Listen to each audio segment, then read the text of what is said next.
Retired General Wesley Clark, Senior Fellow at the University of California, Berkeley Center for International Relations. Welcome to Al Arabiya, sir.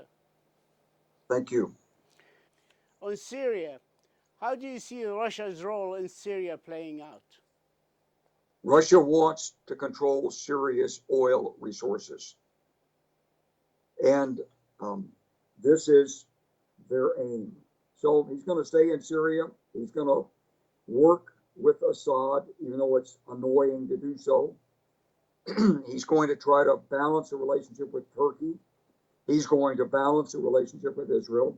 And he's going to ask the Europeans to pay for rebuilding Syria's oil infrastructure so he can then sell the oil to them. How can he convince the Europeans and other countries in the Gulf, for example, to do the reconstructions and pay for it in Syria? Can he convince them to do that? Well, the thing about it is these international institutions are not totally under control of governments. They're looking for profitable investments. And between the Syrian oil infrastructure and Israeli offshore oil and gas, there's an opportunity there to make money. So I suspect, unless there's strong political pressure against this, that Russia will be able to persuade Western financial institutions to invest in his takeover of the Syrian oil system. Libya, how do you view the latest developments in Libya, especially the role played by Turkey and the Turkey of President Erdogan? Yeah, well, it's all about oil for Russia, and it's all about the Ottoman Empire for Turkey. So President Erdogan has always had a very messianic view of his opportunities, his responsibilities to reestablish this Islamic Ottoman culture across the Middle East. Most of the countries don't want that, but he's pushed anyway, and he's found an opportunity to do this in Libya. On the other hand, Russia, they're after oil, and Libya is a big source of it. And General Haftar needs help. So he's not shy about going to the Russians. They've been a little reluctant to stick their nose in, but they're in now. President Putin's a very cagey strategist. Russia is bolder in retrospect than it looks at the time. At the time, Russia, as it happens, Russia looks cautious and careful. But in fact, if you look at the moves in retrospect, they're actually quite dynamic. So Russia's there. This will probably end up in continued stalemate at the expense of the Libyan people for another year or two before it's sorted out. And it really depends in part on how Russia can use its leverage in the OPEC plus arrangements with Saudi Arabia and the Emirates. Iran. How do you view Iran and its insistence in developing, testing ballistic missiles in spite of the suffering of the people, the suffering of the economy, and insisting on spending their money on testing and developing ballistic missiles? No, it's a terrible thing, really. I mean, it's totally unnecessary, but the Iranian state from the very beginning under Ayatollah Khomeini made an enemy of the West, wanted an enemy in the West. And the combination of the need for a politically unifying force in Iran and some legitimate security concerns after Saddam Hussein invaded in 1980, but it's solidified a certain direction for all Iranian policy ever since.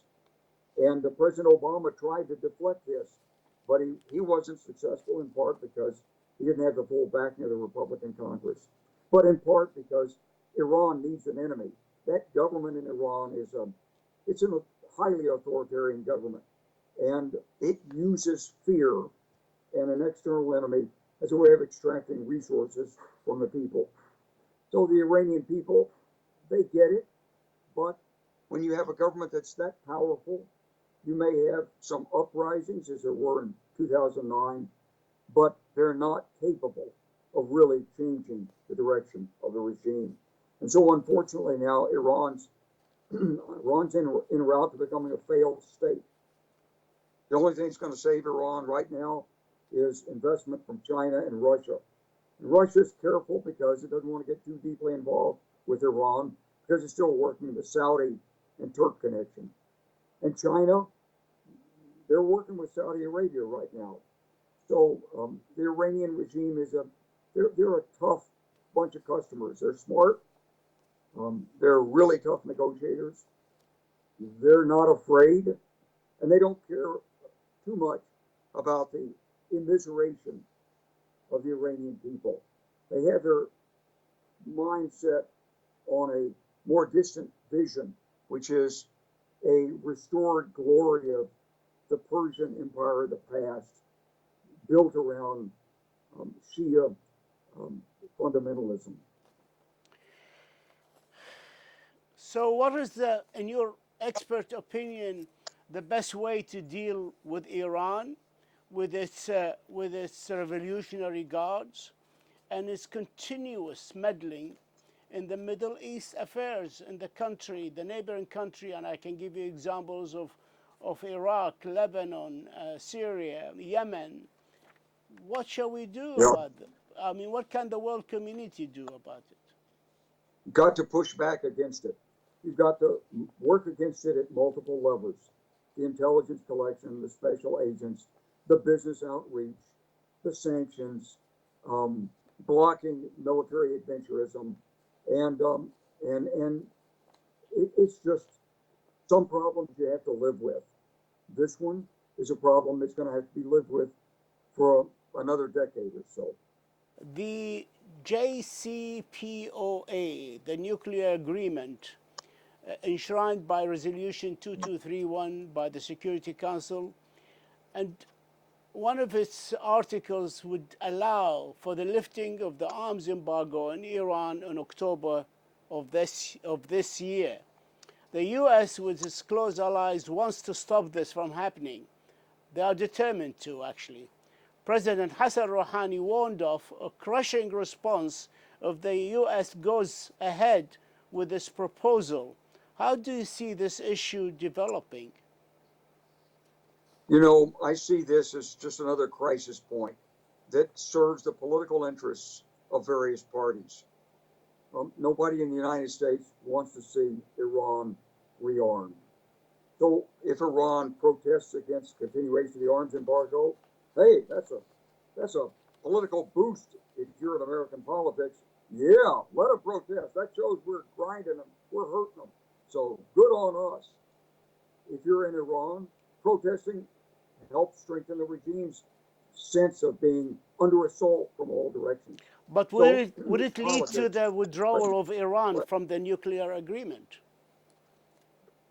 it's the nuclear agreement is still in Iran's interest, and I think they're going to move the hands of the clock closer to midnight. They're going to claim they've reprocessed some more. So they, at this point, they don't have an alternative to that agreement. They're going to wait out and see if Donald Trump is reelected. And then, if he's reelected, they'll have to recalibrate. If he's defeated, they're going to hope that the next administration in the United States wants to put that agreement back in place. I'd like to move to Turkey under the rule of President Erdogan. According to many Middle East observers, it's abandoning its secularism and democratic norms, becoming an Islamist authoritarian state, and pulling away from the US and NATO. Erdogan is beginning to align Turkey with Russia, buying Russian military equipment over the objections of the United States. How do you view Turkey's current role in NATO? After all, they have the second biggest military to the United States within NATO, and which is an You know, organization you know so well. well, Turkey's a troubled ally. I mean, President Erdogan has some ambitions that are larger than the geographic boundaries of Turkey. His neighbors understand this, and so do the Europeans. But it's to everybody's interest that Turkey stay within NATO. So there'll be some uneasy discussions, some personal relationships employed, and we'll limp forward in this direction until there's some catastrophic event that causes a reassessment by one party or the other. Security Council and its reforms. There are numerous examples of United Nations Security Council failures, and many argue that the urgent need for reform of this very important international body. I'd like to hear your views on this. Well, I think the time for easy reform has passed, to be honest with you. That was 20 years ago.